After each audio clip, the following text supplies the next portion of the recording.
అబ్బాయికి ఏ అవసరాలు కావాలి, ఆర్థిక పరంగా ఇంకా ఏమైనా సరే వర్షపరంగా ఏమున్నా అనేసి ఎంతో గుర్తుగా చాలా జాగ్రత్తగా చేస్తామన్నమాట ఆయన. అందులో మాత్రం ఆయన మెచ్చుకోవాల్సిన విషయం అయింది. ఇవాళ ప్రోగ్రాం అంటే ఆయన బర్త్డే సందర్భంగా పిల్లల్ని కూడా మనం ఏదో మేషారు నాకు తోచిన సహాయం చేద్దాం అనుకుంటున్నాను నాకు చెప్తే సర్లే మేషారు మీ ఇష్టం చెప్తున్నారు. ఆయన చెప్పగానే తల్లిదండ్రులు కూడా ఎంతో అభిమానంతో ఆప్యాయతతో కూడా వాళ్ళందరూ వచ్చారు.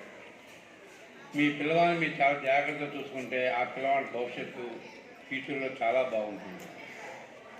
ఇక్కడ తోడవల్లో ఒక అబ్బాయి ఉన్నాడు. ఆ అబ్బాయి ఆల్రెడీ జాబ్ చేస్తున్నానంట.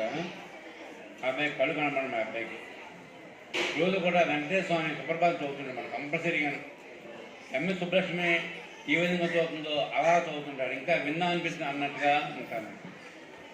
అందువల్ల మీరు తల్లిదండ్రులందరూ కూడా మన మాజీ మాస్టర్ ఎక్కడ రమ్మంటే మీరు ఏం చేయమని చేస్తే మీకు కూడా బాగుంటుంది, ఆయనకు కూడా బాగుంటుంది అనేసి నాకు అవకాశం ఇచ్చినటువంటి ఈ పెద్దలందరికీ మరోసారి నమస్కారం చేసుకుంటూ కలుపుకుంటున్నాను. అలాగే మన పాఠశాల అనేటువంటి ఇన్ఛార్జ్ అంటే సీనియర్ ఉపాధ్యాయులు అనేటువంటి నాకు